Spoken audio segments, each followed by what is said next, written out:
제가 오늘 이 시간에 살펴볼 주제는 인류의 타락과 일입니다. 인류의 타락은 인류 전체의 삶에 막대한 영향을 미쳤습니다. 특히 창조 세계 전체에 심각한 영향을 끼치게 되었습니다. 따라서 그것은 당연하게도 일의 영역에 있어서도 아주 커다란 부정적인 영향을 끼치게 되었습니다. 일이 하나님께서 의도하신 성격에서 크게 타락하게 된 것이죠. 팀 켈러 목사님도 세상의 구조 전체가 완전히 어그러졌지만 일만큼 속속들이 그 파장에 노출된 영역도 없을 것이다 라고 말했을 정도입니다. 우리가 잘 알듯이 인류의 타락의 핵심은 인간이 사탄의 깸에 넘어가 하나님의 통치를 거부하고 자기가 스스로 자기 하나님 되기를 선택한 것입니다. 다시 말해 인간은 어떻게 살아야 할지, 무엇이 옳은지 그른지 그 모든 것을 자기가 스스로 결정하는 권리를 갖게 되었습니다. 그것은 곧바로 모든 면에서 추락을 가져오게 되었습니다. 인간은 하나님에 의해 창조될 때부터 하나님 중심적인 삶을 살도록 창조되었습니다. 그래서 하나님을 알고 존재를 다해 사랑하는 친밀한 교제 가운데서 하나님의 일에 동력자로서 함께할 때 거기에는 하나님의 은혜와 생명이 넘쳐나게 되어 있었습니다. 이번에 우리가 집중적으로 살펴본 것처럼요, 즉 모든 면에서 하나님의 샬롬이 넘쳐나게 되어 있었던 것입니다. 그러나 인간이 스스로 자기 하나님 되기를 선택하자 이제 모든 면에서 사망이 찾아오게 되었습니다. 로마서 8장은 그것을 잘 말하고 있습니다. 로마서 8장 20절, 피조물이 허무한데 굴복하는 것은 자기 뜻이 아니요 오직 굴복하게 하시는 이로 말미암음이라. 그래서 지금 이 온 세상은 온통 허무에 굴복한 상태임을 우리가 볼 수 있습니다. 첫째, 인류의 타락이 일에 미친 결과. 우리가 잘 아는 대로 이 인류의 타락이 일에 미친 커다란 부정적인 결과 중에 하나는 일에는 고생과 고통의 요소가 더해졌다는 겁니다. 또 일을 해도 기대만큼 열매가 맺히지 않는 것입니다.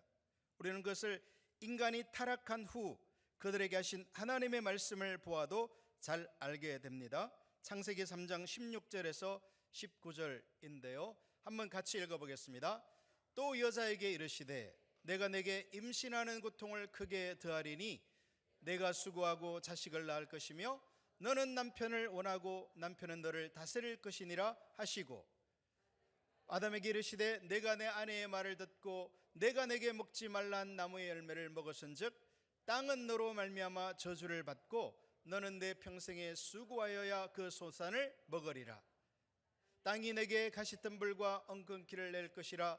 내가 먹을 것은 밭의 채소인즉 내가 흙으로 돌아갈 때까지 얼굴에 땀을 흘려야 먹을 것을 먹으리니 내가 그것에서 취함을 입었음이라.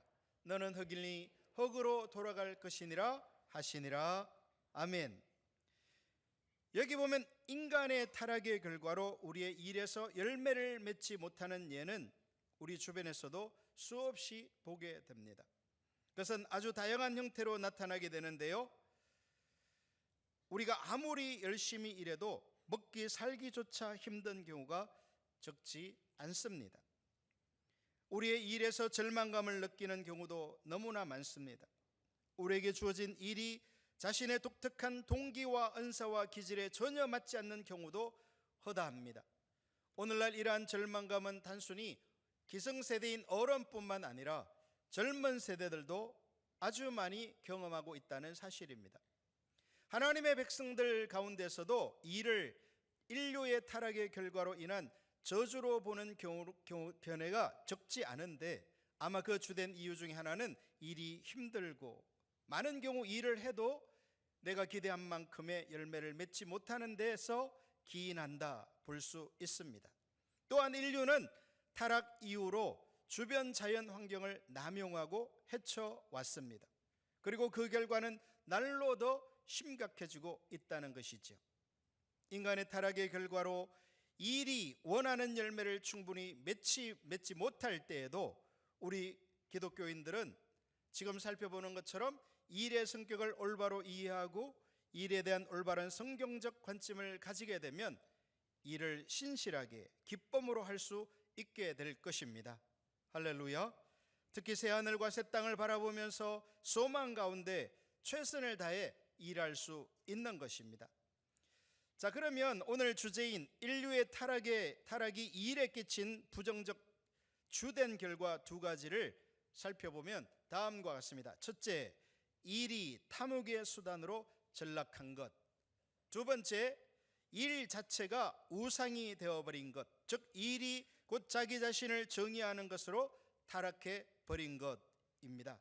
하나하나를 살펴보겠습니다. 첫째, 일이 탐욕의 수단으로 전락한 것. 인류의 타락이 일에 미친 심각한 결과 중에 하나는 일이 탐욕의 수단으로 전락해 버린 것이라는 겁니다. 즉 일이 단순한 돈벌이의 수단으로 전락해 버린 겁니다. 당연히 일은 자신과 가족의 생계를 부양하는 중요한 수단인 것은 맞습니다. 하나님께서는 아담에게 정원을 가꾸어서 자신들의 필요를 채우도록 하셨습니다. 또한 우리의 일은 하나님께서 인류를 돌보시는 그 필요를 공급하시는 하나님의 수단인 것을 우리가 이번에도 집중적으로 살펴봤죠. 그러나 문제는 이 일이 단순히 돈을 벌기 위한 수단으로 전락할 때 발생하게 됩니다. 팀 켈러 목사는 그의 책에서 도로시 세이어즈를 인용합니다. 세이어즈는 일을 단순히 돈을 벌기 위한 수단으로 여기는 것을 이단이라고 부릅니다. 그녀에 의하면 영국인들은 2차 세계대전 전에는 일을 단순히 밥벌이를 위한 수단으로 생각했다는 것입니다. 의사는 고통을 덜어주기 위해서가 아니라 먹고 살기 위해 진료를 한다. 환자가 낫는 것은 그 과정에서 벌어지는 일일 따름이다. 변호사 역시 정의를 실현하려는 열정에서가 아니라 생활을 뒷받침하는 직업이 법을 다루는 일이기 때문이다. 그런데 끔찍한 전쟁을 거치면서 그것은 오히려 수많은 영국 사람들에게 일과 관련해서 커다란 변화를 가져왔다는 것입니다.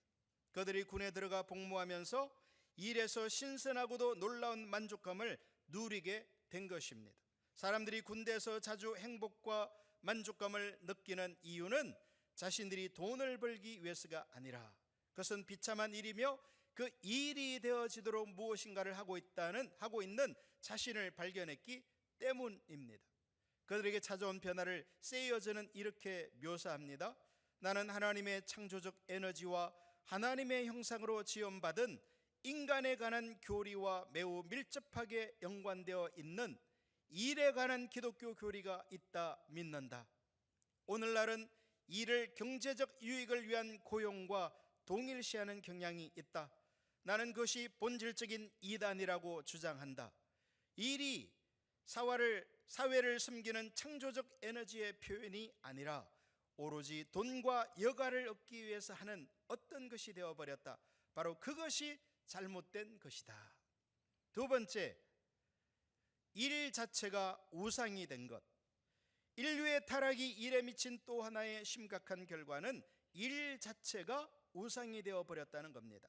다시 말해 일이 곧 자기를 정의하는 것이 되어버렸습니다.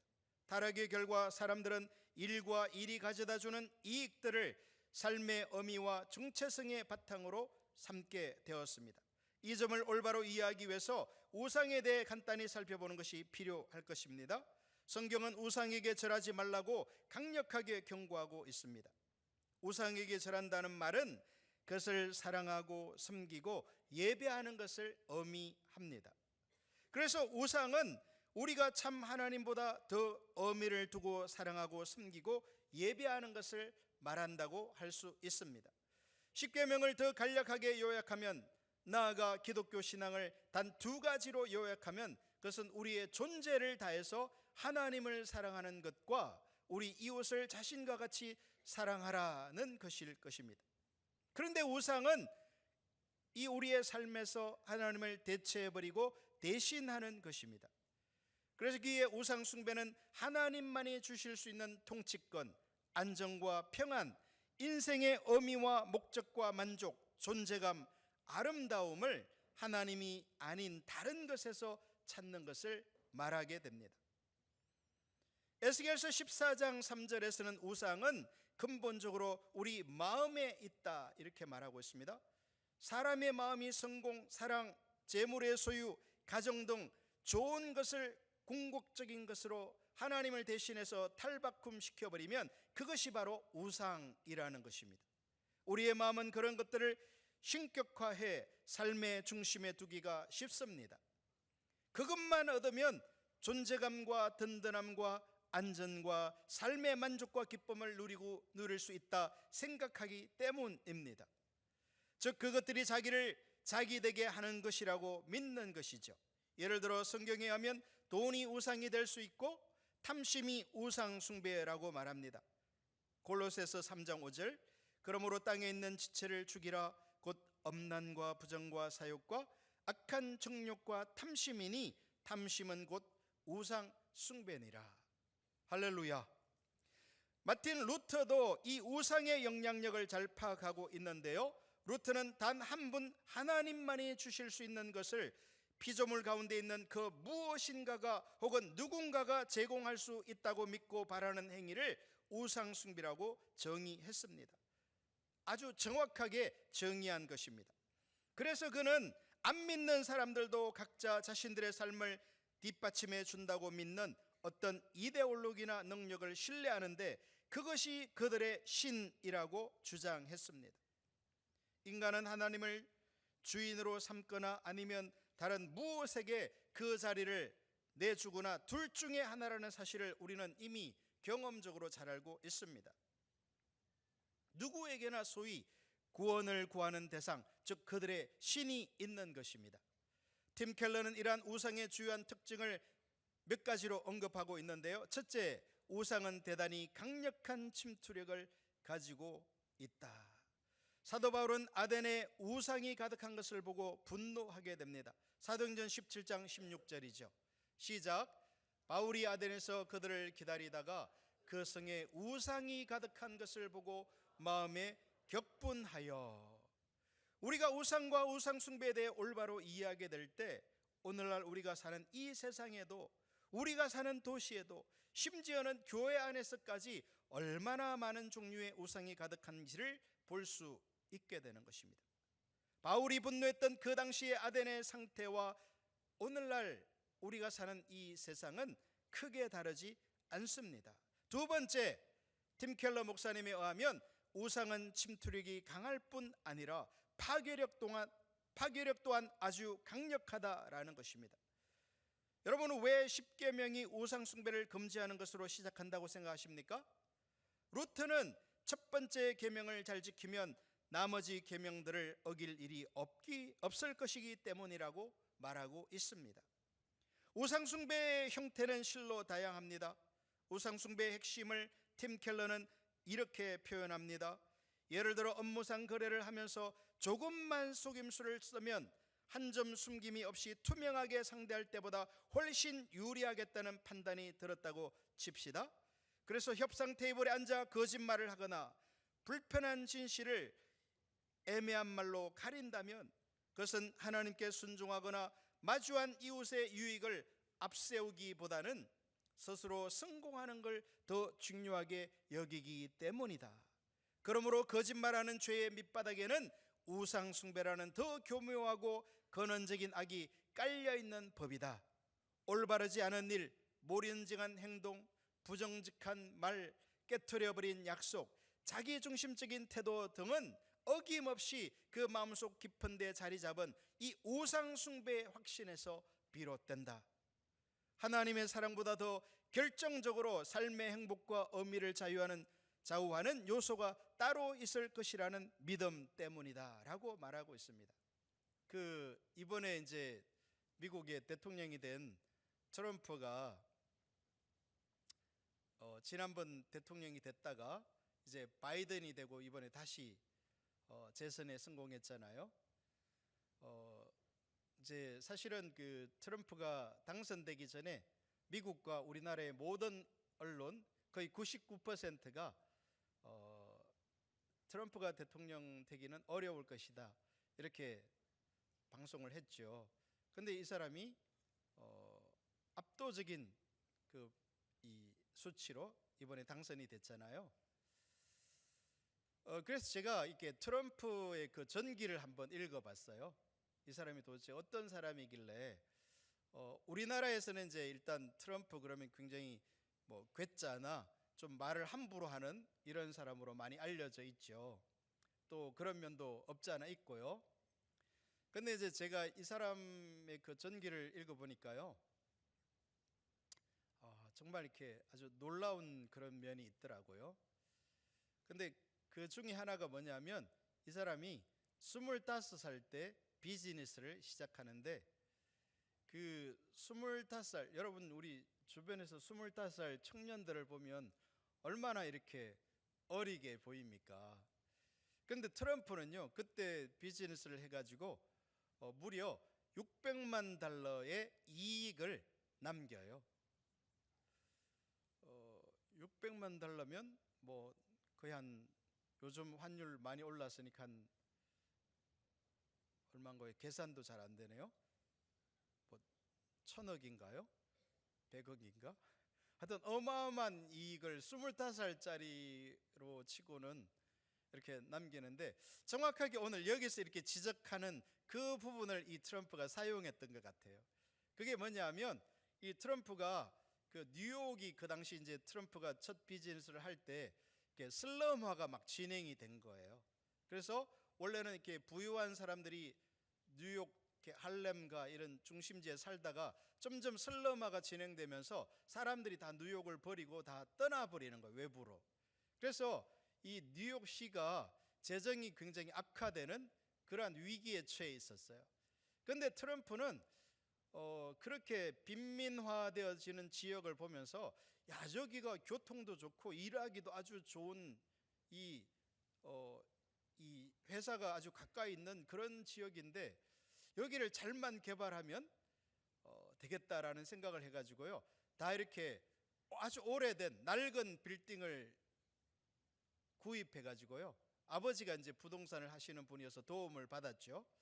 그래가지고요, 그거를 사서 대규모로 리모델링을 해서 이제 판매를 하는데 아무도 오지를 않는 거예요, 손님이.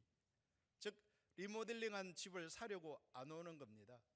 근데 어떻게 하다가 한 명이 왔는데 트럼프가 그 사람에게 뭐라고 그랬냐면, 지금 당신을 만날 수가 없습니다. 지금 대기 리스트가 너무 길어가지고 한 명밖에, 그동안은 없다가 지금 한 명밖에 안 왔는데 어서 오십시오 하고 이렇게 만나야 될 사람인데, 이 사람은 당신은 지금 바빠서 만날 수가 없고 대기 리스트가 있으니까 기다리십시오, 그렇게 한 거예요. 그랬더니 이 사람이 돌아가가지고 자기 친구들, 주변 사람들, 부유한 사람들에게, 야, 그 이번에 트럼프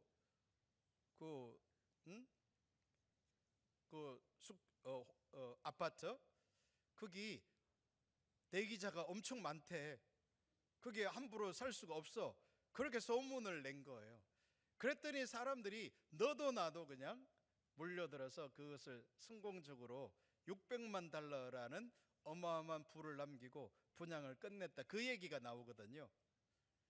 근데 바로 그런 그 성공을 중요하게 여기는 것, 그것을 팀 켈러 목사님은 우상 숭배가 밑바닥에 있기 때문에 그렇게 선택한다는 것이에요. 이렇게 우상은 침투력도 강하고 영향력도 강하다라는 것이죠. 세 번째, 팀 켈러 목사님에 의하면 우상은 마음을 지배하기 때문에 행동도 통제합니다. 여러분, 우리는요, 우리의 행동이 어디서부터 나와요? 우리의 행동이 마음에서 뭔가를 소중히 여기는 그것을 하게 돼 있어요. 여러분, 우리가 아무리 신앙의 본질, 뭐 또 이번에 이렇게 살펴보는 일의 신학 선교적 교회, 세목교 선교에서 이렇게 리더 목사님들이 중요하다고 해도요, 우리가 마음이 변화되지 않으면, 마음이 새롭게 되어서 이 가치관을 선명하게 보지 않으면요, 우리의 행동은 여전히 어떻게 살게 돼 있어요? 옛날에 굳어진 습관을 따라 살 수밖에 없는 것입니다. 그래서 우리의 행동, 삶이 바뀌어지려면요, 먼저 마음이 변화를 받아야 돼요. 이번 컨퍼런스를 통해서 우리 한 사람 한 사람이 마음에 성령님의 만지심과 빛이 비춰지기를 예수님의 이름으로 축복합니다. 저는 이렇게 영혼함 컨퍼런스에 와가지고 이렇게 말씀을 전하는, 사실 저는 좀 제가 이렇게 안 어울리는 옷을 입은 것 같아가지고요, 안절부절을 못 하겠어요. 백화점 같은데 1층에 들어가면 막 내가 잘못 왔나, 여기 뭐 그걸 즐기는 분들도 있지만 저는 되게 불편하거든요. 막 이렇게 내가 다니는 신발에서 막 이렇게 흙이 묻을 것 같고, 제가 좀 시골에 살거든요. 갈매리라는 곳에 살아요. 그래서 그런지 저 백화점 가는 걸 별로 좋아하지를 않아요. 지금도 좀 그런 기분인데, 근데 제가 이렇게 20년 전에 우리 영혼함 컨퍼런스를 요 근처에 적십자 수련원이라는 곳에서 했죠. 막 그때 숙소도 되게 춥고 그랬는데, 근데 거기서 이렇게 집회를 하면요, 제가 이렇게 자리에 앉아가지고 여주보 목사님이나 이길수 목사님 이렇게 설교하는 것을 듣고 있으면 막 너무 좋은 거예요. 너무 행복하고, 야, 세상에 물론 뭐 광주가 적은 도시는 아니지만 이 광주에서, 그리고 이렇게 적십자 수련이라는 이 낙후된 시설에서 이렇게 명강의를, 명설교를 듣고 이 신앙의 막 본질, 십자가의 복음을 듣고 있으니까요, 제가 막 마음이 너무 좋은 거예요. 할렐루야. 여러분도 좋으신가요? 네, 특히 막 이번 주제가, 사실 이거 뭐 대학원에서나 해야 될 그런 주제를 여러분이 이렇게 아주 잘 들어주셔가지고 얼마나 이렇게 놀랍고 감사한지. 할렐루야. 자, 그래서 팀 켈러 목사님은요, 우상은 근본적으로 마음에 있는 것이라고 정의하면서, 우상은 하나님을 대체하는 것이기 때문에 그 우상의 힘은 막강하다는 거예요. 여러분, 하나님을 대체할 만큼의 큰 힘을 가지고 있는 게 우상이라는 것입니다. 그러기에 예수님은 돈이 우상이 될 수 있음을 말씀하시면서 돈과 하나님을 동시에 섬길 수 없다라고 마태복음 6장 24절에서 말씀하시죠. 즉, 예수님은 돈을 하나님과 동등한 자리에 두신 것입니다. 또한 돈을 하나님과 동일하게 주인이라고 부르고 있습니다. 어떤 사람에게는 돈이 하나님 자리를 차지할 수 있기 때문인 것입니다. 여러분, 특히 오늘날은 우리가 자본주의라는 이런 어떤 황금 만능주의 시대에 우리가 살고 있잖아요. 돈이면 다 된다라는 그런 시대에 살고 있기 때문에 하나님 자리를 대체해버리기가 너무나 쉽죠. 그만큼 우상은 막강한 힘을 가지고 있습니다. 그리고 우상은 우리의 마음을 지배하고 우리의 마음을 다스립니다. 그리고 우상은 우리의 행동까지도 통제하게 된다라는 것입니다. 인류의 타락이 일에 어떤 영향을 미쳤는지를 간단하게 살펴보고자 합니다. 타락 전 아담과 하와는 삼일체 하나님과 온전한 친밀함을 누렸습니다. 또한 아담과 하와는 서로 화목했고 그들에게 맡겨진 역할에 확신이 있었습니다. 그들에게 주어진 일은 가치와 존엄이 가득했습니다. 그들의 삶에서 모든 것이 성스러웠습니다. 모든 것에 하나님의 성스러운 터치가 있었기 때문입니다. 아무것도 따로 분리되지 않았고 모든 것이 서로 연결되어 있었습니다. 그러나 아담과 하와가 타락하자 인류는 곧바로 생명의 근원이신 하나님으로부터 단절이 일어나게 됩니다. 하나님과의 단절은 곧바로 자신과의, 그리고 다른 사람과의 관계에도 영향을 미치게 됩니다. 여러분, 이 오스카 탐슨 박사님이 쓴 관계 중심 전도라는, 우리 샘물교 선교에서 중요한 교재로 쓰는 관계 중심 전도에 보면, 우리가 그분은 이 세상에서 가장 중요한 단어가 뭐라고 그 책에서 말하고 있어요.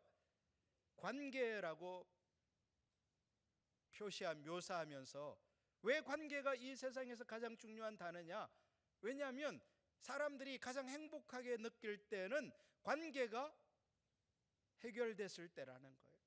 그런데 내가 불행하고 살기도 싫고 이 세상이 정말 지루하고 재미없다고 느낄 때는 언제냐면 관계가 문제가 있을 때라는 거예요.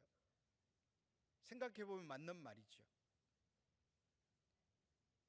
그런데 이 관계 회복이 일어나야 하는데 그 관계 회복에 가장 먼저 시급하게 우선적으로 회복될 관계가 나 자신과의 관계이다, 그렇게 진단하고 있어요.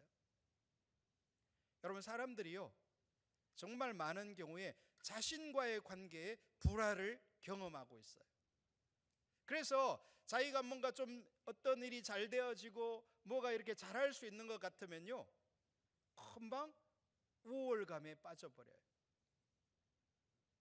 또 내 자신이 어떤 일에 있어서나 어떤 삶의 정황이 어렵고 힘들어지면 우월감 대신에 뭐가 찾아와요? 열등감과 정죄감이 찾아오면서, 여러분 이게 왜 그러냐면 지금 나와의 관계가 예수님으로 말미암는, 십자가로 말미암는 회복이 일어나지 않아서 생기는 현상들인 것입니다. 하나님과의 단절이 자신과 다른 사람과의 관계의 단절을 가져왔다는 겁니다. 그래서 타락한 다음에 인간은 이 정체성의 문제를 갖게 된 것입니다. 인간은 하나님과의 관계가 단절된 채 일을 통해 자기의 정체성을 발견하기 위해 수없이 노력하게 되었는데, 즉 자기가 하는 일에서 중요성과 의미를 찾기 위해 부단히 노력했습니다. 그러나 그 노력은 허사였습니다. 그래서 한편으로 인간은 자주 일에 집착하게 되었고 또 다른 한편으로 일이 무의미하게 되어졌습니다. 팀 켈러는 창세기 1장에서부터 11장에서 일이 타락하게 된 과정을 추적하고 있는데, 그는 그것을 일이 자존감의 허상을 세우는 신경적인 반응으로 변질되는 과정이라 표현합니다. 좀 말이 어렵죠? 우리는 앞에서도 그 부분을 살펴보았습니다. 그 일부를 나열하면 이와 같습니다. 하나님께서 주신 문화 명령을 따라 결혼하되 결혼에 대한 하나님의 목적을 어기고, 여러분 결혼에 대한 하나님의 목적이 뭡니까? 왜 결혼하는 거죠? 여러분 팀 켈러 목사님이 쓴 결혼을 말하다라는 책에 보면요, 그게 반복적으로 나오는 단어가 뭐냐면 결혼은 상대방을 섬기기 위해서 하는 것이다, 이런 말이 나와요. 여러분이 지금 결혼하신 분 중에 나는 결혼 생활이 별로 행복하지 않다, 결혼한 것이 후회된다, 이런 분들은요 하나님이 말씀하시는 결혼의 목적에서 벗어나 있어서 그래요. 즉 결혼은 상대방을 섬기기 위해서 나를 희생하고 나를 부인하고 상대방을 섬기기 위해서 하는 것인데, 그 목적에 부합되지 않고 자기 중심적이 되어서 상대방이 나를 섬기도록, 상대방이 나를 위하도록 하는 이 자리에 가 있게 되면요, 우리는 즉각적으로 나 결혼 잘못했구나 하면서 후회에 빠져버리고 마는 것입니다. 그래서 하나님이 주신 이 문화 명령을 따라 결혼했지만 결혼에 대한 하나님의 목적을 어겨버리고 일부 다처가 생겨나게 된다라는 겁니다. 우리 두발 가인도 이미 살펴봤는데 그로부터 금속 세공이 시작되죠. 그것은 문화를 개발하는 하나님의 명령에 따른 것이었습니다. 그러나 그 기술은 전쟁의 도구로 사용되어지고 권력을 잡는 데 사용되어져 버립니다. 그러면서 창세기 11장에서 바벨탑을 세우는 사건이 발생합니다. 창세기 11장 3절에서 4절을 한번 같이 읽어보겠습니다. 서로 말하되 자 벽돌을 만들어 견고히 굽자 하고 이에 벽돌로 돌을 대신하여 역청으로 진흙을 대신하고, 또 말하되 자 성읍과 탑을 건설하여 그 탑 꼭대기를 하늘에 닿게 하여 우리 이름을 내고 온 지면에 흩어짐을 면하자 하였더니, 그들은 이전보다 훨씬 진보된 방식으로 벽돌을 굽는 신기술을 발견했습니다. 그들은 그 기술로 성읍과 탑을 건설하기를 추구했습니다. 다시 말해 그들은 새로운 기술 정보를 활용해서 대도시를 만들려고 했습니다. 오늘날까지도 인간은 창의적인 최첨단 기법을 동원해서 꿈을 실현하기에 더할 나위 없이 적합한 환경을 갖춘 도시를 건설하려고 안간힘을 쓰고 있습니다. 이번 제가 언급했던 트럼프 대통령이 대통령 되는데 1등 공신이 누구라는 거예요? 일론 머스크라는 테슬라 회장이잖아요. 일론 머스크가 이렇게 트럼프가 이렇게 선거 유세를 이렇게 매일 하는데 그 유세장에 온 사람들을 매일마다 한 명씩 뽑아서 10만 달러를 줬다는 거 아니에요. 그러니까 사람들이 구름대처럼 모여들었죠.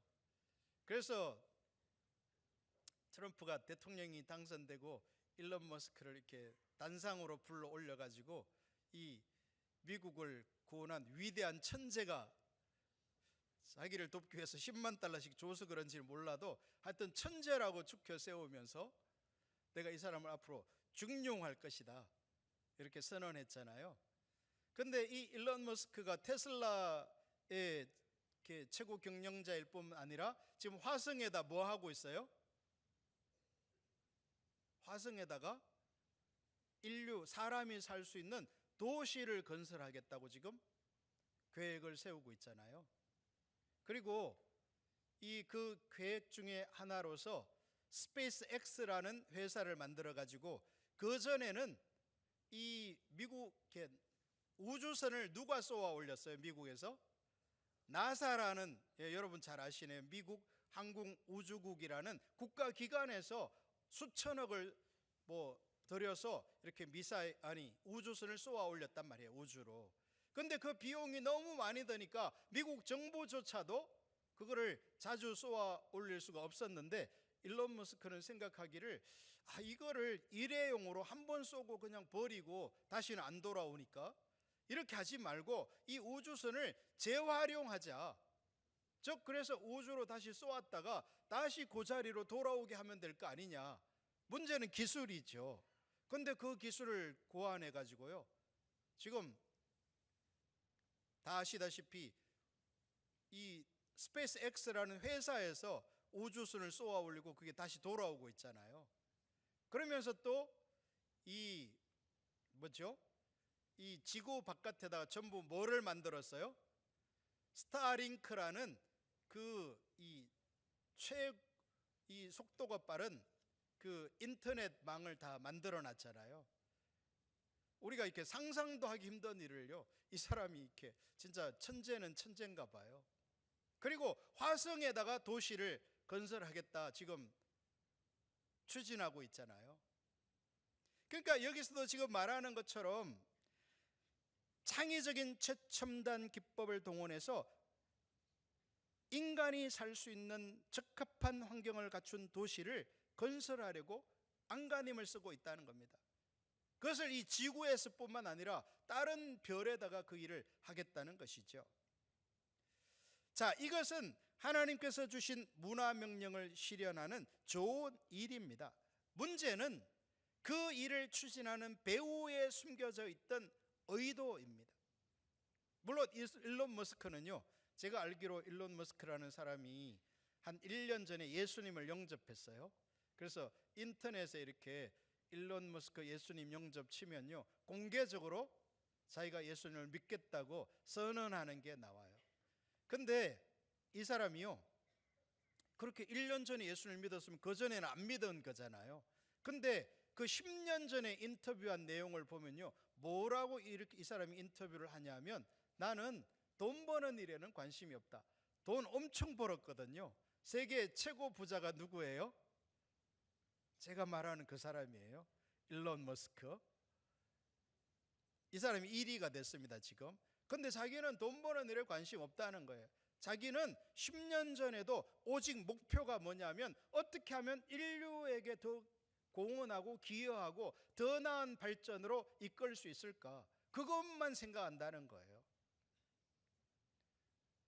그 사람이 여주봉 목사님이 쓴 이 선교적 교회를 읽었을 일은 없을 것 같은데 정확하게 선교적 교회의 삶을 살고 있는 거예요. 단순히 돈벌이의 수단이 아니라는 거예요. 비즈니스를 어떻게 하면 인류가 더 나은, 그래서 지금 자동차도 어떻게 만들어 버렸어요? 더 이상 운전대가 없는 자율주행차를 만들어 버렸잖아요. 물론 이런 발전이 우리에게 과연 유익할 것인가를 아닌지는 두고 봐야 하지만, 자, 그러면 그 배후에 숨겨져 있던 의도가 뭐냐는 거예요. 다시 말해 하나님의 선한 구조를 활용하는 그들의 왜곡된 방향이었습니다. 이번에도 구조 방향 우리 배웠는데 생각나시나요? 네. 하나님은 선한 구조로 창조하셨다는 거예요. 그런데 문제는 방향이 악하다라는 겁니다. 하나님께서 천지 만물을 창조하셨는데 거기에 뭐가 들어왔다는 거예요? 타락이 들어왔다는 거죠. 그런데 하나님께서는 예수님을 통하여서 뭐 하기로 작정하셨다는 거예요? 우리를 구속하기로 결정하셨다는 거잖아요. 그들은 권력과 명예 그리고 만사를 제 뜻대로 통제할 권한을 극대화하려는 의도를 가지고 있었던 것이 분명합니다. 그때부터 지금까지 일의 동기가 바뀌지 않았습니다. 이것이 일이 우상이 된 핵심적인 예입니다.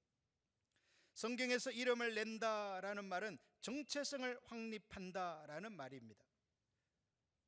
인간은 하나님께서 인간을 위해 이루어 놓으신 것, 즉 인간의 본질, 가치, 독특성 등에서 정체성을 발견하든지 아니면 자기 능력에 의존해서 정체성을 발견하든지, 즉 자기의 이름을 스스로 내든지 둘 중 하나를 선택해야 합니다.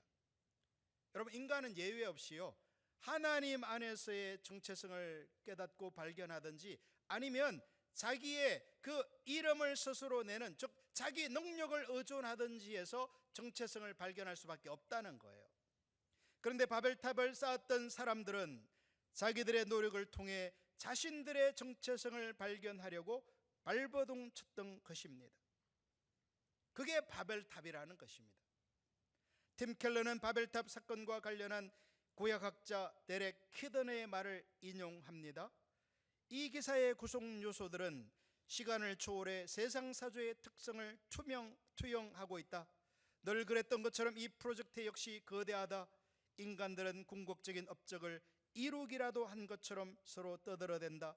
하지만 한데 모여 정체성을 보존하고 운명을 인위적으로 통제하려 애쓰면서 저도 모르게 불안감을 드러내는 게 고작이다.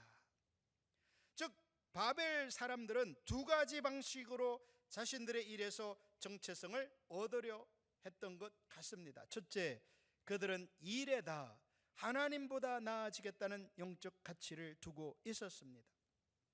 그 탑 꼭대기를 하늘에 닿게 하여 이것을 두고 팀 켈러는 이러한 그들의 노력은 노동이 난 열매에 기대어 건강과 안전을 확인하는 물질주의로 이어졌다라고 말합니다.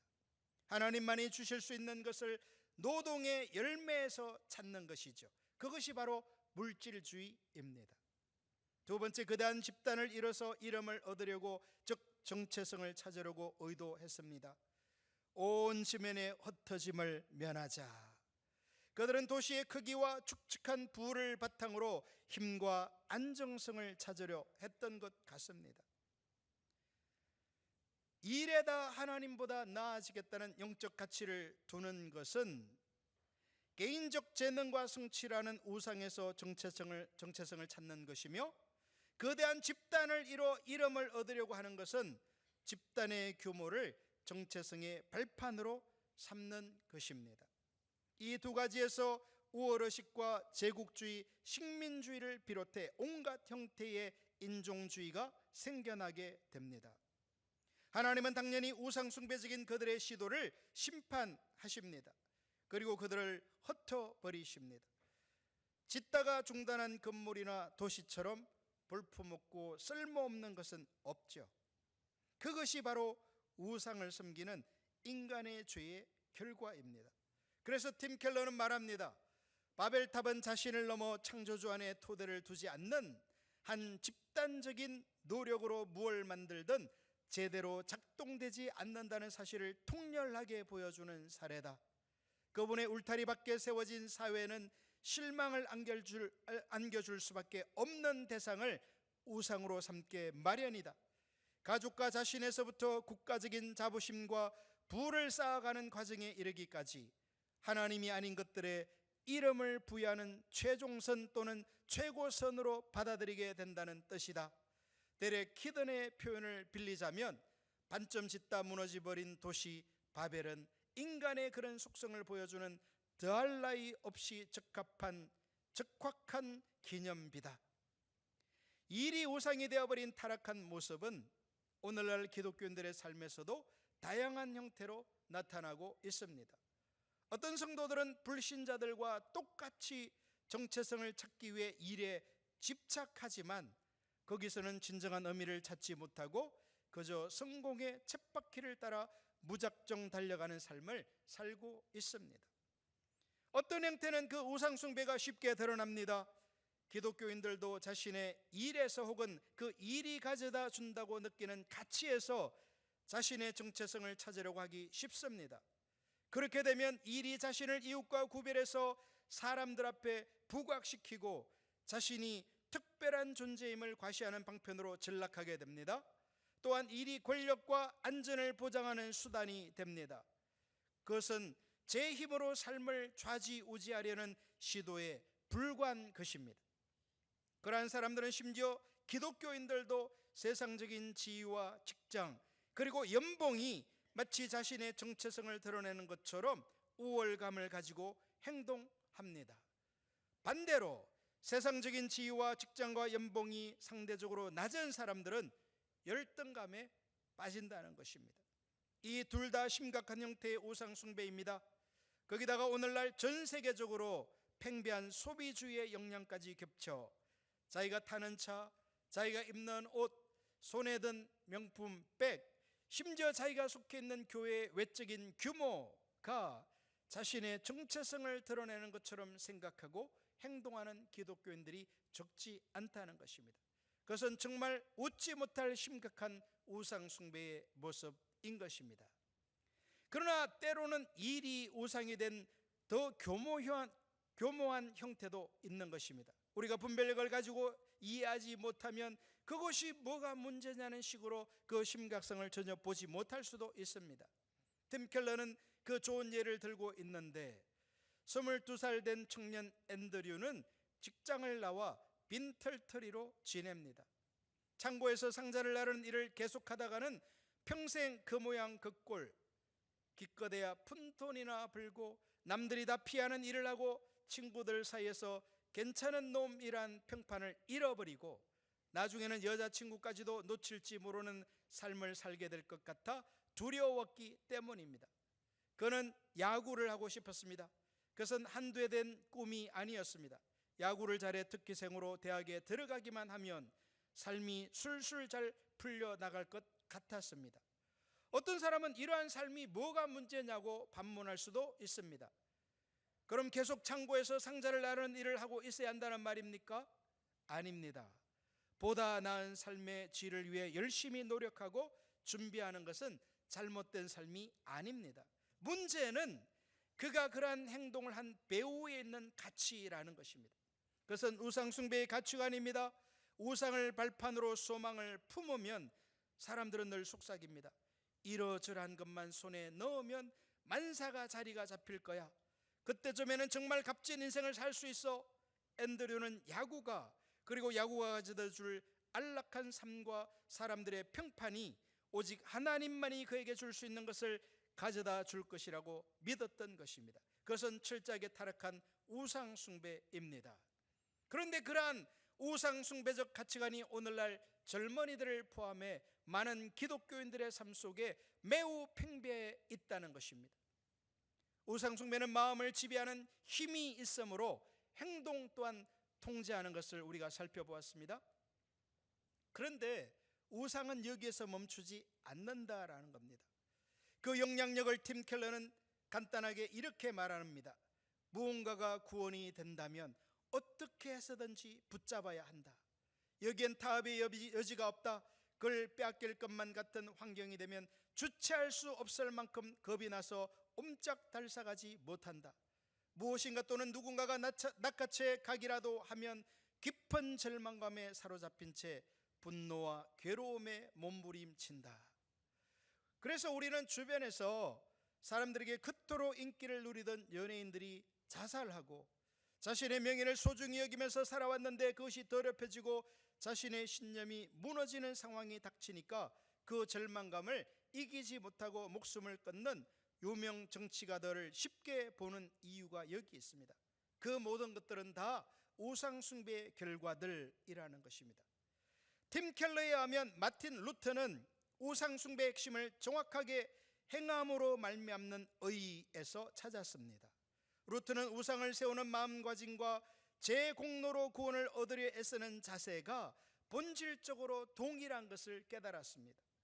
그래서 구약 성경은 상당한 지면을 할애해서 우상 숭배의 문제를 다루는 반면 신약 성경은 그 중에서도 특히 바울 서신은 믿음으로 어렵게 되는 진리를 집중적으로 다루고 있는데 이 둘은 서로 깊이 연관되어 있다는 것입니다.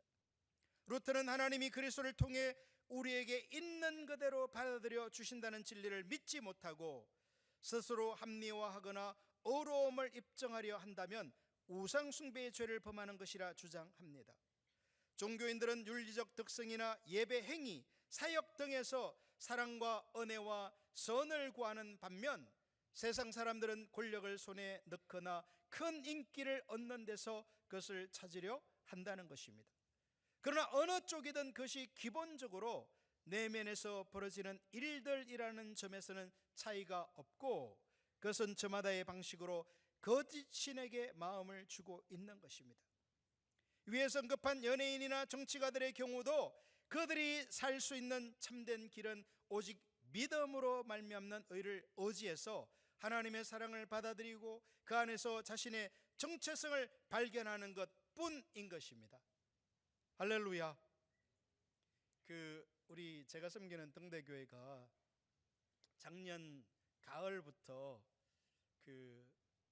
이렇게 기존의 알파 코스라고 알려져 있는 그 프로그램을 우리가 이제 알파 코스를 이렇게 살펴보니까 이런저런 문제점들이 보여서 우리가 이제 이 선교적 교회도 배우고 했으니까 제네시스 코스라 이렇게 바꿨어요.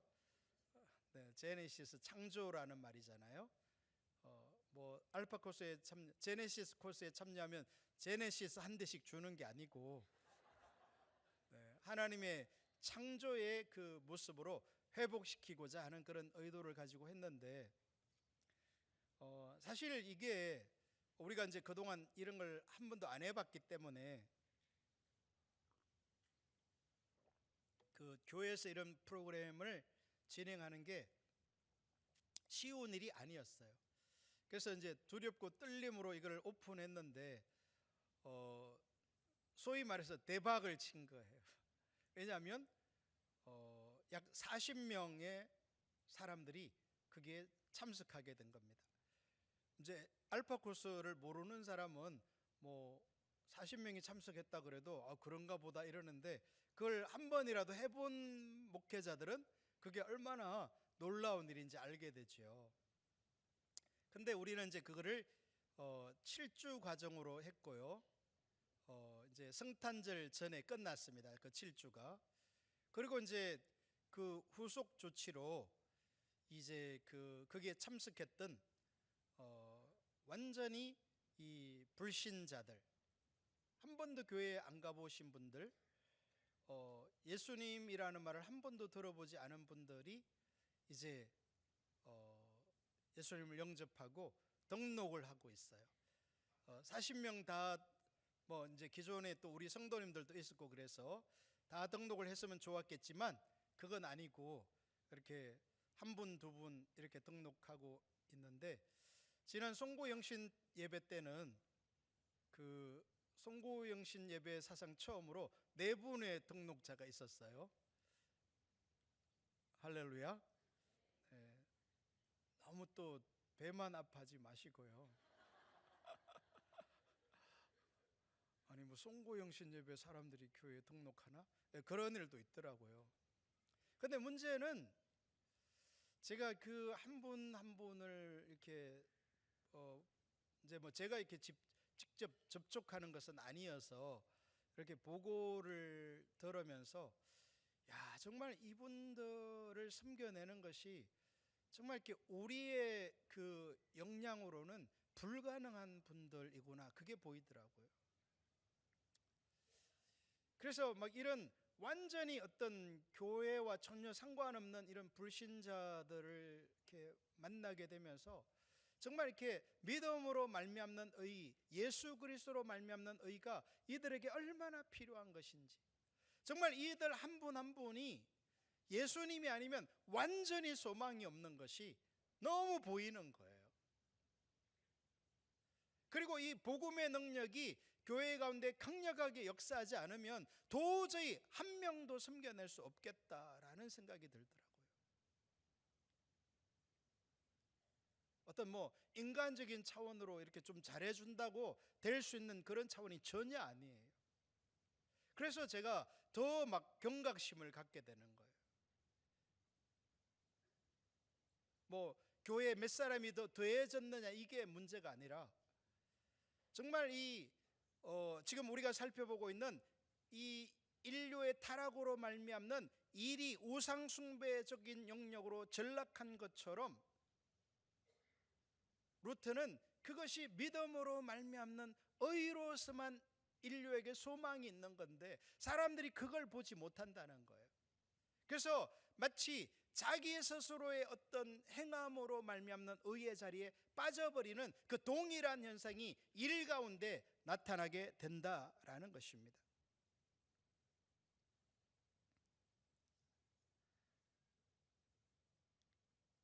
그래서 이것은 기본적으로 내면에서 벌어지는 일들이라는 점에서는 차이가 없다는 것이고, 그것은 저마다의 방식으로 거짓 신에게 마음을 주고 있는 방식이라는 거죠. 여러분, 예수님을 만나기 전에 사람들이 거짓 신에게 마음을 주고 있잖아요. 그러니까 그걸 단절시켜버리고 예수님이 구세주시오, 예수님이 왕이시며 예수님만이 의가 되는 그 자리로 세워진다는 게요, 엄청난 영적 전쟁이 수반되는 것임을 더 이번에 보게 됐어요. 원래도 알고 있었지만 그 사람들이 막 이렇게 다수로 몰려오니까 정말 이렇게 교회가 정말 깨어있지 않고서는 이 사람들을 한 사람도 섬겨내는 게 쉽지 않겠구나, 이게 막 보이는 거예요. 여러분, 그게 일이면 일, 교회 사역이면 사역, 한 사람 한 사람이 깨어있기를 예수님의 이름으로 축복합니다. 그래서 우리는 이 예수님으로 말미암는 그 의를 의지해서 하나님의 사랑을 받아들이는 그것이 오직 참된 길인 것을, 이 십자가에 의한 의의 그 길을 선명하게 볼 수 있기를 축복합니다.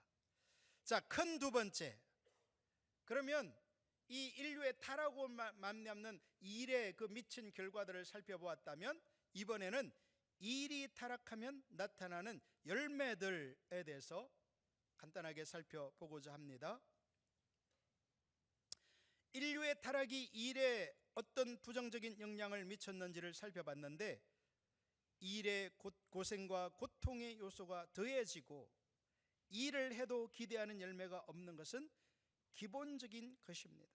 이제 일이 탐욕의 수단으로 전락해 버렸고, 여러분, 수많은 사람들이 지금 살펴본 것처럼 일이 탐욕의 수단이 되어버렸다는 거예요. 또 일 자체가 우상이 되어 버렸습니다. 다시 말해 일이 곧 자기 자신을 정의하는 것으로 타락해 버렸다는 것입니다. 내가 하는 일이 나를 나타내게 돼버린 거예요. 자, 그런데 일이 그렇게 타락하여 탐욕의 수단이 되고 우상이 되면 몇 가지 열매들이 나타나게 됩니다. 이 열매는 피할 수 없어요. 우리는 그런 열매들을 우리 주변에서, 심지어는 하나님의 백성들의 삶에서도 수없이 많이 볼 수 있습니다. 그게 뭔지를 살펴보겠습니다. 첫째, 다른 모든 것은 수단이 되어 버립니다. 일이 타락하면 다른 모든 것은 수단이 되어 버립니다. 의사에게 환자는, 자동차 정비사에게 사람은 자신들의 돈벌이를 위한 수단에 불과합니다. 교사들에게 학생들은, 정치인에게 국민은 자기 명예와 지위를 유지하는 데 도움을 주는 수단 혹은 표에 불과합니다. 그래서 그토록 많은 정치가들이 선거철이 되면 사람들을 찾아다니며 90도로 절을 하지만 선거만 끝나면 어떻게 돼버려요? 그냥 안면 몰수해 버리잖아요. 내가 언제 너를 받냐, 이런 식으로 해버리는 이유가 바로 일이 타락하면 다른 모든 것은 수단으로 전락해 버리게 된다는 거예요. 사실은 그들이 학생들을 위해, 그리고 국민들을 위해 존재해야 함에도 불구하고 말입니다. 여러분, 지금 우리나라가 이렇게 정치적으로 너무나 혼란한, 아주 역사상 유례가 없는 기간을 지나가고 있잖아요. 이게요, 바른 상황이면 그들이 정말 국가를 위해, 국민들을 위해 존재해야 함에도 불구하고 백성들이 느끼는, 우리 국민들이 느끼는 자괴감은 그들에게서 그런 모습을 전혀 찾아보기 어렵다는 거죠. 이것은 모든 직업에서도 마찬가지입니다. 심지어는 목회자의 경우에도 선한 목자는 양들을 위하여 목숨을 버린다는 예수님의 본보기 가르침과는 아랑곳 없이 교회와 성도는 자기 월급, 자기 가정의 윤택, 자기 노후와 자기 명예욕을 충족시켜주는 수단, 숫자에 불과하게 되고 마는 것입니다. 그렇게 되면 우리의 일이 하나님께서 의도하신 대로 사용되는 것은 불가능합니다. 그래서 포도나무교회 어떤 성도님이 병원을 갔다가 너무나 의사 선생님이 환자 자신에게, 그 환자의 병을 고치고 그 환자에게 관심을 두기보다는, 여러분 요즘 그 감기 막 유행하면서 이렇게 병원 가면 의사 선생님이 환자를 어떻게 치료해요? 아 하세요, 칙, 귀 봅시다, 나가세요. 10초면 끝나잖아요. 왜요? 지금 줄이 쫙 서 있으니까 한 사람하고 뭐 대화하면서 어떤 상태인지, 뭐 지금 몸이 어떤지 물어보고 대화할 겨를이 없잖아요. 아 하세요, 귀 대세요, 처방 받아가세요. 이게 다잖아요. 그러니까 그런 모습을 보면서도 이 일의 신학이 회복되는 것이 얼마나 중요한지, 우리 다음 세대가 이렇게 무장되는 것이 얼마나 소중한지를 더 보게 되었노라 말하는 것을 보게 되는데요, 이렇게 되어지면 일이 하나님이 의도하신 대로 사용되는 것은 불가능해집니다. 칼빈은 우리의 일을 창조 질서를 쫓아 놀라운 역사를 빚어내고 세상에 드러내는 수단으로 보았고, 루트는 사랑으로 이웃의 기본적인 필요를 채우면서 하나님의 섭리를 나타내는 통로로 일을 이해했습니다. 얼마나 오늘날 우리가 이 이해하는 이해와 다른지 선명하게 보이죠. 이 일이 타락하면 다른 사람들은 다 수단이 됩니다. 거기에 하나님께서 의도하신 진정한 평강과 생명과 은혜는 함께 할 수가 없는 것입니다. 그것은 결국 세상의 붕괴를 가져옵니다. 팀 켈러는 말합니다. 죄에 물든 마음에서 비롯된 욕망들은 현실 세계의 긴장을 불러오고 결국 붕괴에 이르게 된다. 스스로 중요한 존재가 되려는 교만한 갈망은 필연적으로 경쟁과 분열, 갈등을 일으킬 수밖에 없다. 자신을 드러내는 데 집중하는 삶이 동료 인간들 사이에서 일치와 사랑을 빚어내기란 불가능한 노릇이다.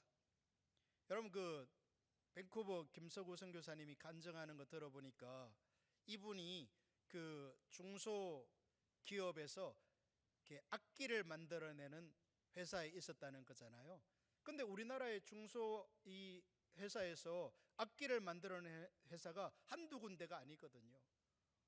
그런데 이분이요, 이 일의 신학 이런 거 배우기도 전에 하나님을 인격적으로 만나고 추구하고 하나님의 친밀함을 추구하면서 너는 네 회사의 이익만이 아니라 너와 경쟁 관계에 있는 회사의 이익을 추구하라, 이런 감동을 받았다는 거예요.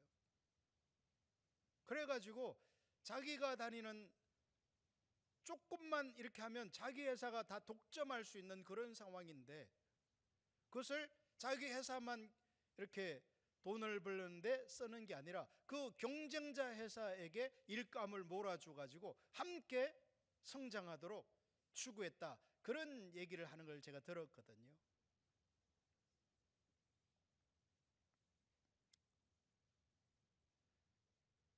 자신을 드러내고 집중하는 삶 가운데 동료 인간들 사이에서 일치와 사랑을 빚어내기란 불가능하다.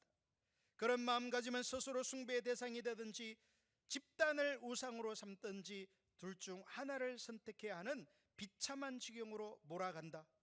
인류가 그토록 애타게 구하는 영광과 관계는 오로지 하나님 안에서 공존할 수 있는 것이다. 할렐루야.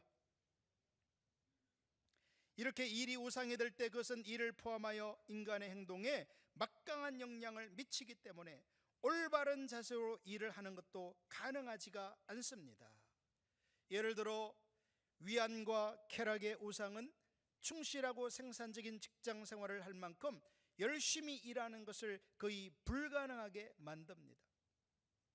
권력과 인정의 우상은 일에 지나치게 매달리게 만들고 무자비하고 균형을 잃은 방식으로 일을 하도록 이끕니다. 왜냐하면 일을 통해서 권력을 취해야 되고 일을 통해서 인정을 받아야 되기 때문에 그렇게 된다는 거예요. 또 지배의 우상은 사람들을 강박적으로 걱정이 많게 만들고 사람에 대한 신뢰를 하지 못하도록 만들며 사소한 것까지 간섭하도록 만들어 버립니다. 두 번째, 윤리적인 면에서도 이 일이 타락하면 열매가 맺히게 됩니다. 타락하기 전에 인류는 하나님과의 친밀한 교제 가운데 지냈습니다. 그리고 다른 사람들과의 관계에 있어서도 친밀함, 정직성, 투명성, 돌봄과 사랑의 상호 섬김이 특징이었습니다. 그러나 타락 이후 남의 탓을 하는 것, 여러분, 그 아담과 하와가 하나님께서 금지하신 선악과를 따먹고 난 다음에 주님께서 오셔서 아담에게 묻잖아요. 왜 이 선악과를 따먹었느냐? 그랬더니 아담이 오 주님 죄송합니다. 제가 주님께서 말씀하신 그 명령을 어겼습니다. 제가 중죄를 지었습니다 하면서 인정하는 것이 아니라 어떻게 말하죠? 하나님께서 내게 만들어주신 이 여인 하와가 나에게 줌으로 내가 먹었을 뿐입니다. 여러분, 얼마나 이 타락하자마자 이 속에서 누가 발동을 해버려요? 변호사가, 자기 변명이 나오는 거예요. 여러분, 이 자기 변명, 자기 중심성이요, 하나님과의 관계가 깨질 뿐만 아니라 사람과의 관계를 집중적으로 망가뜨린다는 사실을 인정할 수 있기를 축복합니다. 그래서 항상 남의 탓을 하는 거예요.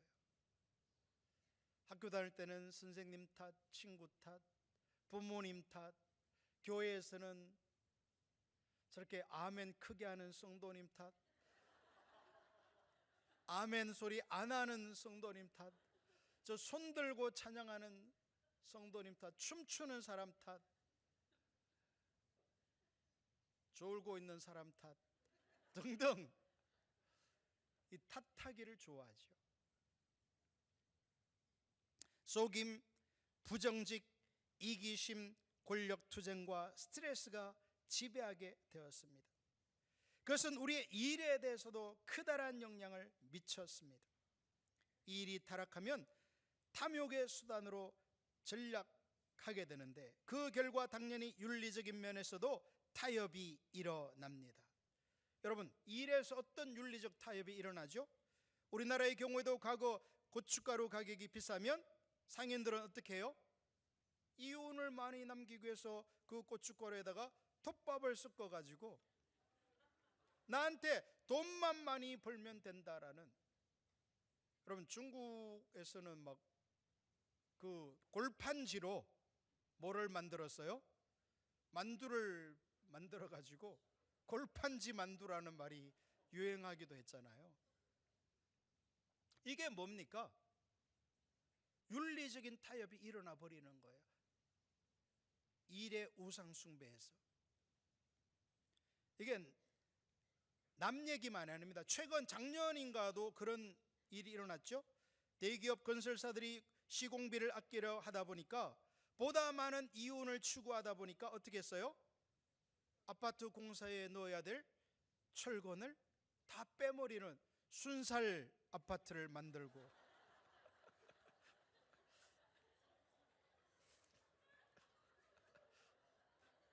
제가 만든 용어가 아니잖아요.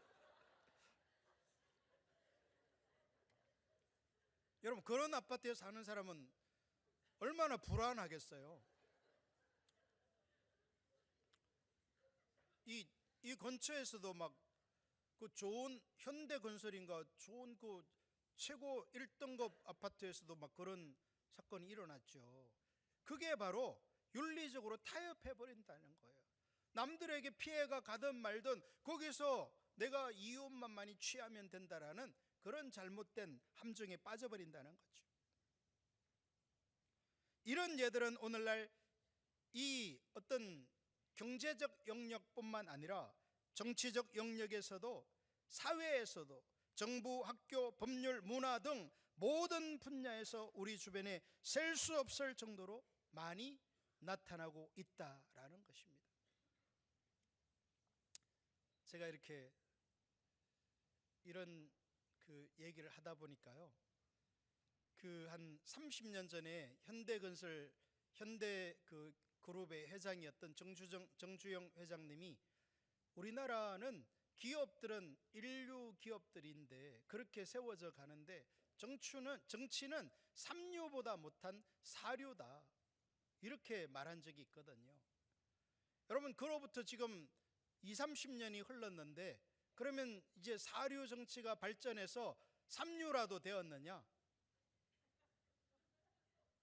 여러분이 다 웃으시는 것처럼 지금 정치는요, 사류에서 오류, 육류는 맛있기라도 하지 들어본 적도 없는 수준까지 추락하고 만 것입니다. 그런데도 이게 부활할, 개선될 가능성조차 보여요? 여러분, 정치에서 조금이라도 개선될 가능성조차 보이지 않는다는 게요, 우리 민족의 지금 불행입니다. 기도가 정말 필요하죠. 세 번째, 이 일이 타락하면 나타나는 결과, 세 번째는요, 다른 사람을 억압하게 됩니다. 일이 타락하면 나타나는 열매 중에 하나는 다른 사람을 억압하는 것입니다. 자기 목적을 위해 다른 사람을 이용하는 것이죠. 그리고 그 밑바닥에는 교만이 자리 잡고 있습니다. C.S. 루이스는 순전한 기독교에서 교만을 이렇게 정리했습니다. 교만은 본질적으로 경쟁적이라는 것, 본성상 원래 경쟁적이라는 것이다. 교만은 본성상 뭐 하는 거라는 거예요? 경쟁적이라는 거예요. 교만은 단순히 무언가를 가지는 것에 만족하지 못하고 옆 사람보다 더 가져야만 만족하는 것이라는 거예요. 우리는 사람들이 돈 많고 똑똑하고 잘생긴 것을 뽐낸다 말하지만 사실은 그렇지 않다. 그들은 남보다 더 돈 많고 남보다 더 똑똑하고 남보다 더 잘생긴 것을 뽐내는 것이다. 이게 교만이라는 것입니다. 우리는 우리가 가진 솜씨를 발휘해서 멋진 신제품들, 더 편리하고 안전한 교통수단, 더 빠른 컴퓨터, 더 저렴한 항공권, 더 좋은 테마파크 등을 만들되 인류를 숨기기 위해 그것을 만들 수도 있고, 자신이나 자신이 몸담고 있는 조직을 끌어올려 남들을 내려다볼 만큼 높은 지위에 올라갈 욕심으로 만들 수도 있습니다. 이 둘은 완전히 대비되는 거죠. C.S. 루이스도 이 부분을 강조하면서 만약에 우리가 이 교만, 남과 비교하여 내가 더 나은 자리에 가야만 한다는 이 후자를 택한다면 윤리적인 지름길을 택하고 방해가 되는 상대는 누구든지 억압할 수밖에 없다라고 말했습니다. 지금 우리나라의 정치, 경제, 교육 이런 상황들을 보면요, 정확하게 여기에 해당되는 것이죠. 돈에서 자신의 정체성을 찾는 사람은 자기보다 돈을 덜 가진 사람 앞에서는 어떻게 돼요? 우월감에 어깨가 으쓱 올라가고 그 우월감은 하늘을 찌르게 됩니다. 반면에 자기보다 돈이 더 많은 사람을 만나게 되면 어떻게 됩니까? 한없이 비열해지게 되는 것입니다. 이게 정확하게요, 돈이라는 우상숭배가 다른 사람을 억압하는 수단으로 전락해버린 결과라는 거예요. 우리 모두는 이런 위험성을 가지고 있습니다. 단 한 사람도 예외가 아니겠죠. 그러므로 우리는 항상 자신을 돌아보아야 합니다. 말씀 앞에, 인격체 하나님 앞에 자신을 세워서, 여러분, 그러니까 정직이, 겸손이 뭐라는 겁니까? 십자가 보면서 말하는 겸손은 하나님의 말씀이 그러하면 내가 어떤 희생이 따르든 어떤 불명예가 찾아오든 그 말씀 앞에 정직하게 대면하여 서는 것, 그게 겸손이라는 거잖아요. 우리에게 이 자세가 절실하게 필요한 줄로 믿습니다. 우리가 하나님과 하나님의 사랑 안에서 우리의 정체성을 발견하고 우리의 일을 하나님의 소명을 따라 하나님과 이웃을 섬기는 도구로 인식하고 성실하게 잘 감당하고 있는지 살펴보아야 한다는 것입니다. 아울러 일에 대한 이러한 타락한 이해와 행실이 가득한 세상에서 우리 기독교인들로서 살아간다는 것은 정말 쉽지가 않습니다. 은혜가 많이 필요한 거죠.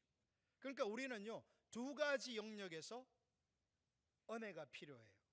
하나는 그 일 자체에서 탁월함을 발휘해야 돼요. 할렐루야. 그게 목회든 직장이든 비즈니스든 학생들의 공부든 그 자체에서 탁월함을 발휘해야 하며, 여러분, 어떤 일에 탁월함을 발휘한다는 게 결코 쉬운 일이 아닙니다. 동시에 우리는 산 위에 있는 도시가 되어야 한다는 거예요. 예수님께서 내 안에 생명으로 거하셔서 그분의 생명이 발현되는 그 삶을 살아내야 한다는 거예요. 그렇기 때문에 이런 일에 대한 타락한 이해가 가득한 세상에서 사는 게 쉽지가 않다라는 겁니다. 이것을 위해 에스라, 느헤미야, 에스더의 가르침은 우리에게 커다란 도움을 줍니다. 이 책들의 교훈에 대해서 이레신학 성경 주석은 이렇게 말합니다.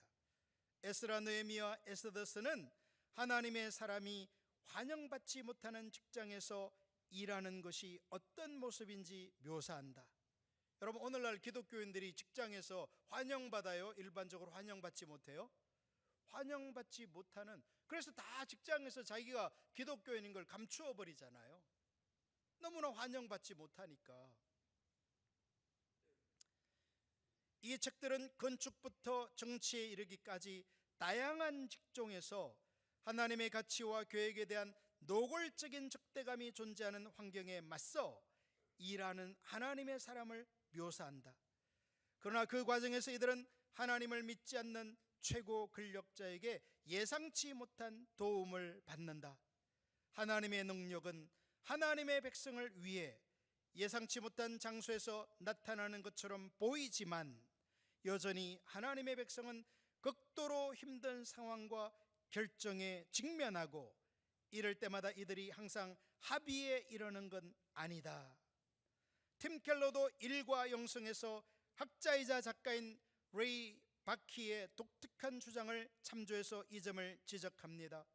바키의 주장은 하나님이 어떻게 이스라엘 백성들을 회복시켜 고국으로 돌아가게 하셨는지에 대해 저마다 다른 입장에서 기록한 3권의 책을 주셔서 얼마나 다양한 이들을 사용하는지 한눈에 보여주셨다는 것입니다. 우선 에스라스는 목회자 또는 말씀을 가르치는 교사에 관한 책입니다.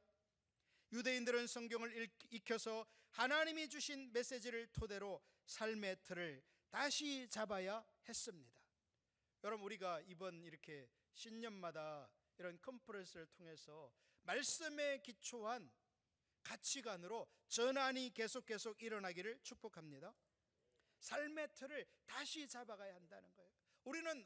우리도 모르는 사이에 순식간에 타락한 그 가치관 기준으로 가버리기가 너무나 쉽잖아요.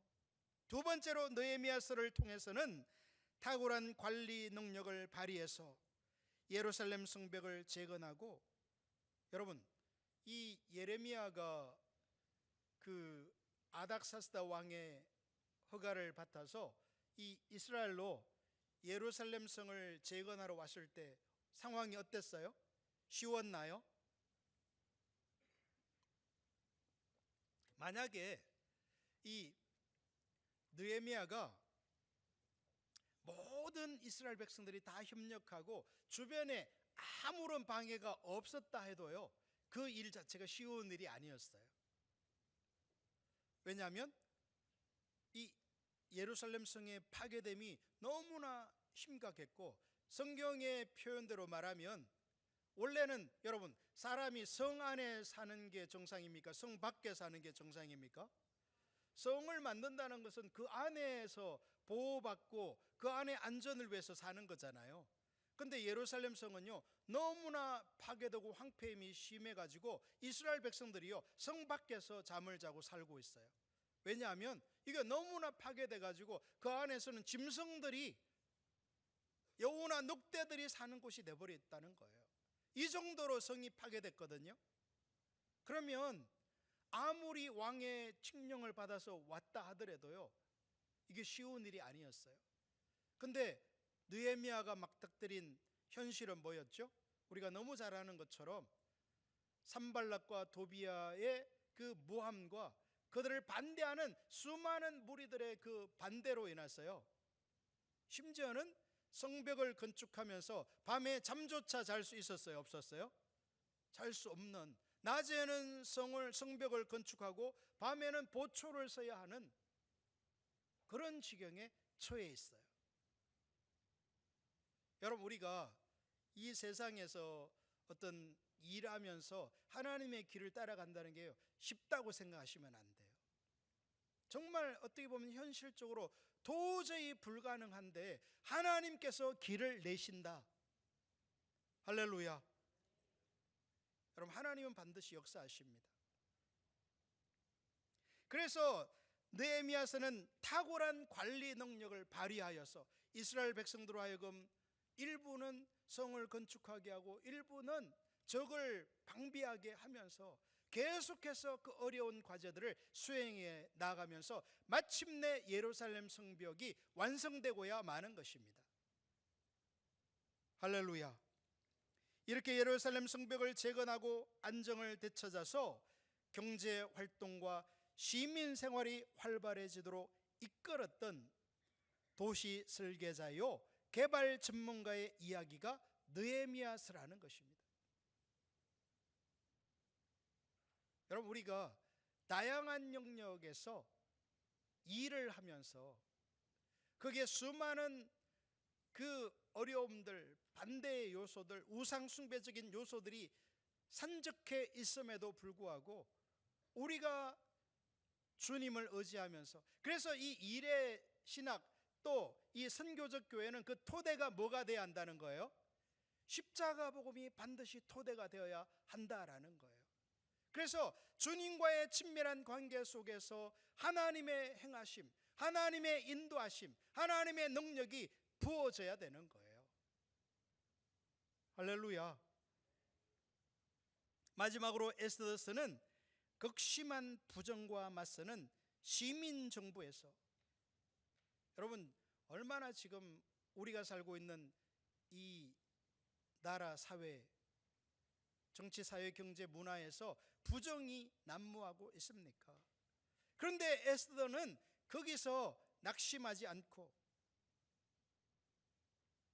온 이스라엘 민족 전체를 죽여버리려는 그런 계획. 여러분 어떤 사람이 우리 지금 한국에 있는 모든 사람들을 다 죽여버리려는 그런 계획을 가지고 있는 속에서 어떤 일을 수행해야 한다면 얼마나 힘들겠어요. 그런데 에스더는 바로 그런 상황 속에서 자신이 가진 영향력을 하나님의 인도를 따라 발휘했던 여인에 대한 기록이라는 것입니다. 할렐루야. 에스더의 삼촌 모르드게가 에스더에게 한 유명한 말이 뭐죠?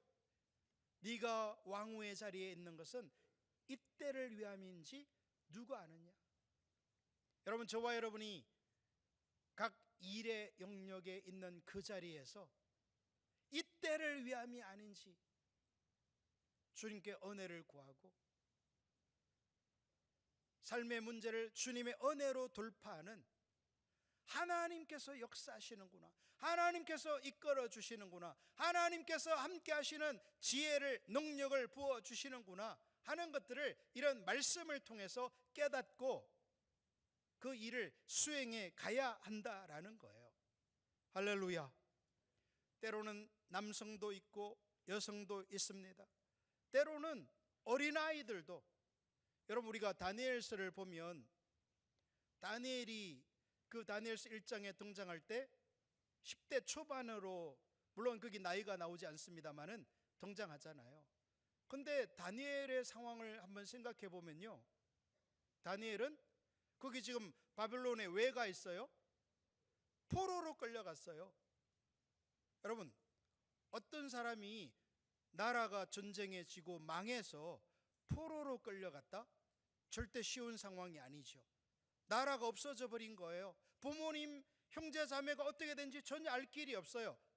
다니엘서에 등장하지 않아요. 그가 혼자 끌려갔는지 뭐 부모님과 함께 갔는지 모르지만 그게 나오지 않는 걸로 봐서 아마 혼자 홀로 끌려갔던 것 같아요. 자, 그러면 나라는 망하고 나는 전쟁 포로로 끌려가고 부모님조차 생사를 알 길이 없고 더군다나 우리나라를 멸망시킨 그 상대방 나라의 그 이익을 위하여서 일해야 되는 사람으로 뽑혔어요. 여러분 이런 상황이라면 여러분이 그 환경, 상황, 현실들을 쉽다고 하겠습니까? 대부분의 사람들이 좌절하고 낙심하고 포기하겠죠. 더군다나 이 10대 소년에게 제공된 게 뭐였어요? 왕의 진미였어요. 우리 아산에 가면 우리 교회 앞에 유명한 뷔페집이 있어요.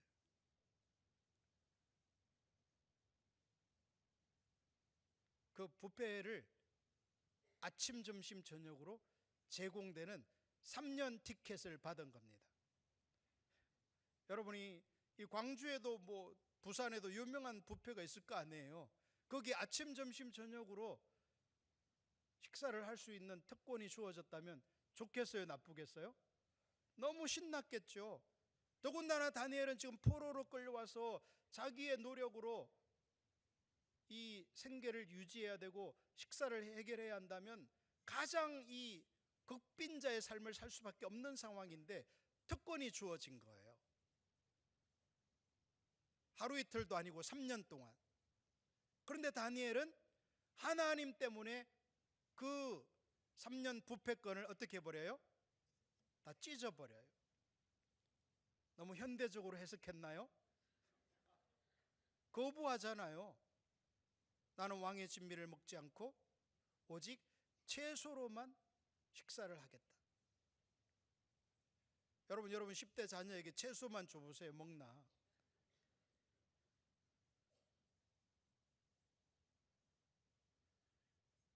우리가 이 하나님의 길을 따라가는 것은요, 남자나 여자나 아이나 노인이나, 여러분 제가 우리 교회에서 그럽니다.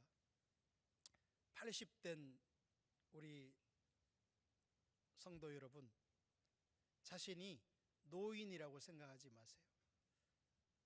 저는 우리 성도들을요, 뛰어다니라고 내 앞에서 걸어다니지 말라 그래요.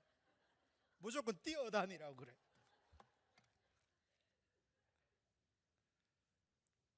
왜냐하면 이 사람이요 걷잖아요. 이렇게 하루에 10,000보씩. 근데 그거는요 운동이 아니래요. 조금이라도 뛰면 그게 운동이 된다는 거예요. 그래서 제가 건강을 위해서 연세 드신 분들도 걸어 다니지 말고 뛰어다니세요. 대신 빠르게는 뛰면 위험하니까 아주 슬로우, 좁은 보폭으로 뛰어다니세요. 이렇게 권하거든요.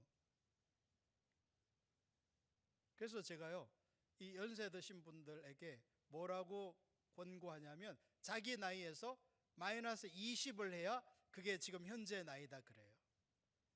80이라도 뭐에 불과하다는 거예요?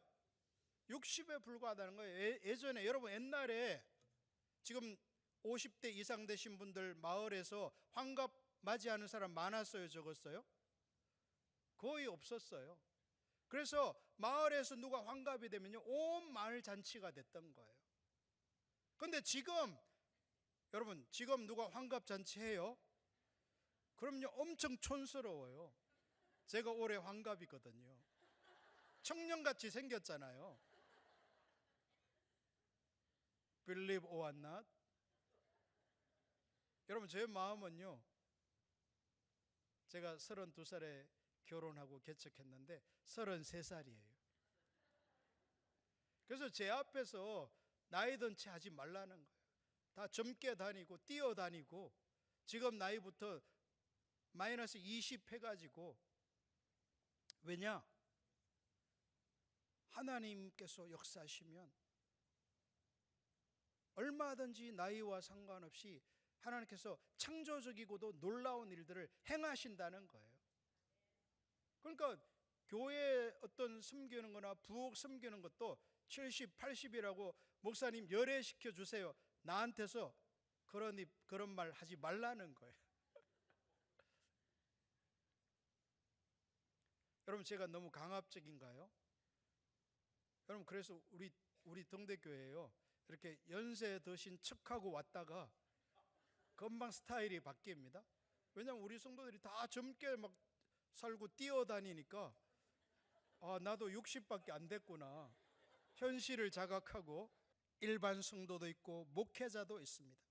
유대인과 전혀 다른 사고방식과 가치관을 가진 사회 속에 살면서 영적으로 성숙한 백성들을 길러내기 위해 일했던 사람들도 있고, 경제적으로 풍요를 누리고 더 나은 공공정책을 만들려고 분투했던 사람들도 있습니다. 하나님은 이들 모두를 사용하셨습니다. 이번 영원함 십자가의 성령 컨퍼런스에 참석한 한 분 한 분을, 남자든 여자든 노인이든 10대든 아니면 청년이든, 하나님이 하나님의 손에 붙들려서 놀랍고 아름답게 사용받는 역사가 있기를 축복합니다. 우리는 산 위에 있는 도시인 것입니다. 할렐루야.